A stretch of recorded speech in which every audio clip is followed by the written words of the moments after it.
ಆ ಏ ಮುಚ್ಚ, ಏನಾಯ್ತಾ?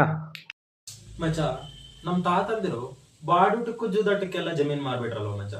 ಭೂಮಿ ಇದ್ದಿದ್ರೆ ನೀನೇನ್ ಬೆಳೆ ಬೆಳೀತಿದ್ದ? ಏ ಅಲ್ಲ ಕಣ, ಈಗಿನ ನ್ಯೂಸ್ ಓದ್ದೆ, ದೊಡ್ಡ ದೊಡ್ಡ ಬಿಸ್ನೆಸ್ ಮ್ಯಾನ್ಗಳೆಲ್ಲ ಎಕರೆಗಳ ಗಟ್ಲೆ ಭೂಮಿ ತಗೊಂತ ಇದಾರಂತೆ. ಅಂದ್ರೆ ಎಷ್ಟು ಇಂಪಾರ್ಟೆಂಟ್ ಇರ್ಬೇಕು ನೀನೇ ಹೇಳು. ಓ ಅದಾ, ಅದು ಕರೆಕ್ಟೇ.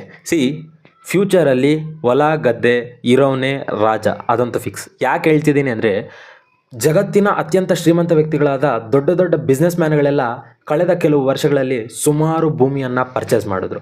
ನಾವು ಹಂಗೆ ನೋಡೋದಾದರೆ ಬಿಲ್ಗೇಟ್ಸ್ ಅವರು ಲಾಸ್ಟ್ ಫ್ಯೂ ಇಯರ್ಸಲ್ಲೇ ಸುಮಾರು 2,70,000 ಎಕರೆಯಷ್ಟು ಜಮೀನನ್ನು, ಕೃಷಿ ಭೂಮಿಯನ್ನು ಪರ್ಚೇಸ್ ಮಾಡಿದ್ರು. ಇವರು ಅಮೆರಿಕಾದಲ್ಲಿ ಅತಿ ಹೆಚ್ಚು ಕೃಷಿ ಭೂಮಿ ಉಳ್ಳ ಮಾಲೀಕರಾಗಿದ್ದಾರೆ.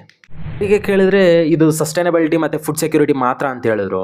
ಬಟ್ ನೀವು ಯೋಚನೆ ಮಾಡಿ ನೋಡಿ, ಫುಡ್ ಪ್ರೊಡಕ್ಷನ್ ಯಾರ ಕೈಯಲ್ಲಿರುತ್ತೋ ಆಹಾರ ಮಾತ್ರ ಅಲ್ಲ, ಜನರ ಜೀವನವೂ ಅವ್ರ ಕೈಯಲ್ಲೇ ಇರುತ್ತಲ್ವ.